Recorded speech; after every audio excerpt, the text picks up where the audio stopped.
Hemos escuchado en la primera lectura de la carta del apóstol San Pablo a los Colosenses una especie de testimonio de vida, testimonio que brota del corazón de un San Pablo convertido y enamorado de Cristo y de la Iglesia. Y que es un testimonio que está labrado, cincelado a fuego. Comienza diciendo: me alegro de sufrir por ustedes, porque así completo lo que le falta a la pasión de Cristo en mí, por el bien de su cuerpo, la Iglesia. Esta frase es lapidaria, porque también a nosotros nos enseña que el sufrimiento tiene un valor redentor. El mundo mira el sufrimiento como un enemigo que hay que evitar. Y en realidad a ninguno de nosotros nos gusta sufrir en cuerpo o en el espíritu. Evitamos el sufrimiento por naturaleza. Sin embargo, cuando éste asalta nuestra vida, hay sufrimientos que no lo esperamos, otros que nosotros mismos nos procuramos, nos buscamos, pero independientemente de cómo llegue, también tiene un valor redentor en nuestra vida. Y San Pablo se presenta como un testimonio de ministro entregado a la causa del Evangelio. Predicar para San Pablo no es un trabajo, es una vocación. Llevar la gloria y la riqueza de la enseñanza y el mandamiento del amor a los pueblos paganos que no han escuchado ni siquiera hablar de Jesús es una gran esperanza. Por eso San Pablo se ofrece como Cristo no ya desde la cruz, sino desde cada una de esas aventuras apostólicas donde sufría de una forma a veces estrepitosa, siendo víctima de insultos, de rechazos, de palizas que le daban, de prisión, de vivir a la intemperie, de no tener que comer. Todo eso lo ofrecía San Pablo sin quejarse en ningún momento, pero en esta ocasión le dice a los colosenses: yo he pasado por eso, por amor a Cristo y por ustedes, para que se mantengan firmes en la fe.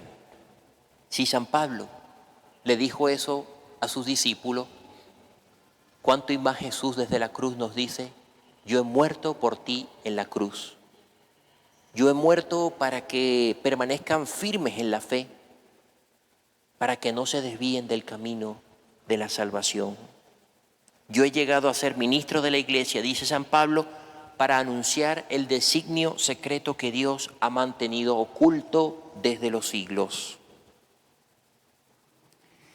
Y nos hace entender de que ser cristianos implica valentía, implica firmeza, implica coraje, implica fe. Implica mantenerse en pie en medio de los sufrimientos, aunque nos desmoronemos en algunos momentos y nos sintamos perdidos, no saber qué hacer, pero en el fondo, en nuestro corazón y en nuestra mente sabemos que estamos en manos de Dios y que Él no nos abandona. Eso es, entre otras cosas, lo que el Señor hoy en el Evangelio también nos enseña. Nos dice que no se apague la luz de la fe, la luz del amor, la luz de la esperanza en el corazón, por cumplir normas que no tienen sentido. Hoy el Señor vuelve a curar, en esta ocasión, a un hombre que tenía problemas en su brazo, ¿ok? Pero lo hace en sábado. Ayer domingo también recordábamos que el Señor curaba a un sordo mudo. Hoy cura a un hombre que tenía problemas con la mano derecha, la tenía paralizada. Y los fariseos no entendían por qué el Señor hacía eso en un día tan sagrado, porque los sábados hasta el sol de hoy los judíos no pueden hacer muchas cosas. Una persona una vez que viajó a Tierra Santa me decían que se quedaba asombrado porque los judíos más practicantes pasaban el sábado a veces en un hotel, en una posada, porque no podían cocinar ni nada, y ni siquiera le podían dar al botón del ascensor donde estaban, sino que todo era automático.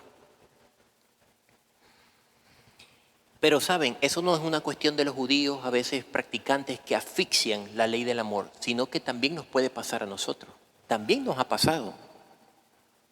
Hay posturas personales que son muy cerradas, que son esclavas de las normas, frente a actitudes abiertas a la persona concreta, a sus sufrimientos. Esta disyuntiva siempre se da en nuestras vidas, queridos hermanos.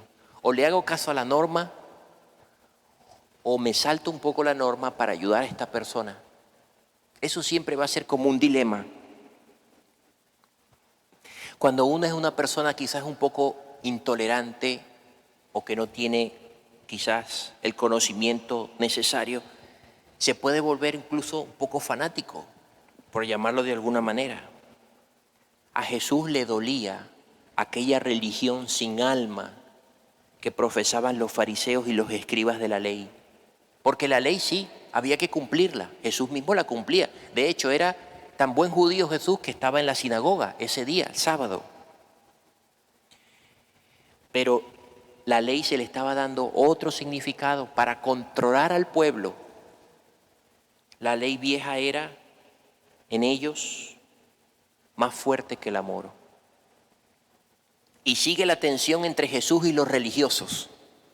Qué distinto era Jesús de aquellos fariseos que conocían la ley al dedillo. ¿Por qué? Porque él se da cuenta del enfermo, de la persona que tiene el brazo derecho paralizado.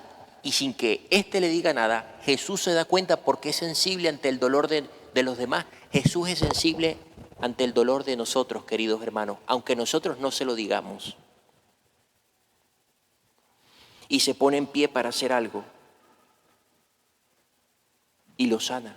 Y le pregunta a la gente, ¿qué es mejor, sanar o dejarlo morir? Jesús le cura. Pero cuando hace esa pregunta, los escribas no le dicen nada. No le dicen, no, déjalo morir, porque ellos sabían, por naturaleza, que no podía hacer eso, que había que ayudarlo.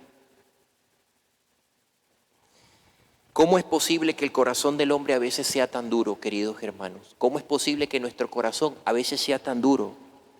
No solamente ante el sufrimiento de los demás, sino ante Dios. Y encima, a veces nosotros dejamos de hacer el bien en nombre de Dios. Eso es lo peor. No podemos poner el bien de Dios al margen del bien del hombre, porque el Señor nos dice en el Evangelio, tuve hambre y me diste de comer, tuve sed y me diste de beber. Lo que hiciste con mis hermanos más pequeños, conmigo lo hicisteis. Tenemos que conjugar bien el culto a Dios y el amor a los demás. Es cierto, vivimos en una comunidad, en una sociedad donde tenemos que cumplir las normas. Si nosotros no cumplimos las normas, nos va a ir mal. Hay unas reglas de juego. Pero sin darle más importancia a eso que al ayudar a una persona. ¿Ok? A veces nos podemos caer en la tentación de que es más importante asistir a misa que ayudar a una persona en un domingo, por ejemplo. Por eso hay santos que decían, si un domingo tú no puedes ir a misa porque estás ayudando a alguien que lo necesita, cuidando a un enfermo, por ejemplo, no es pecado faltar a misa. Padre, ¿cómo es eso? Si es así. Porque el bien que le estás haciendo a esa persona, ¿verdad?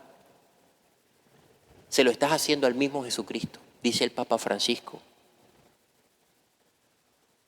Como en Jesús, en sus seguidores, no caben más razones que las palabras y los hechos que alivian el dolor de la gente. Hoy le pedimos al Señor, Señor, también cura mi parálisis, quizás no ya la del brazo derecho, sino la parálisis de mi corazón, porque me cuesta amar. Cura la parálisis de mi mente, que a veces no veo las cosas como tú las ves. Y sobre todo cuidemos nuestro corazón, nuestra sensibilidad. A veces buscamos razones cuando nos cuesta salir al encuentro de los demás y se escuchan frases como, bueno, Él se lo buscó, ¿quién lo manda? Dios castiga. El pecado lleva la misma penitencia. No reduzcamos el amor de Dios a un conjunto de razones religiosas o de culto que son importantes. Y recordemos aquella frase, más que frase, aquel mandato del Señor: misericordia quiero y no sacrificios. Que nosotros seamos cristianos, seamos bautizados, donde la misericordia está sobre el sacrificio. Amén.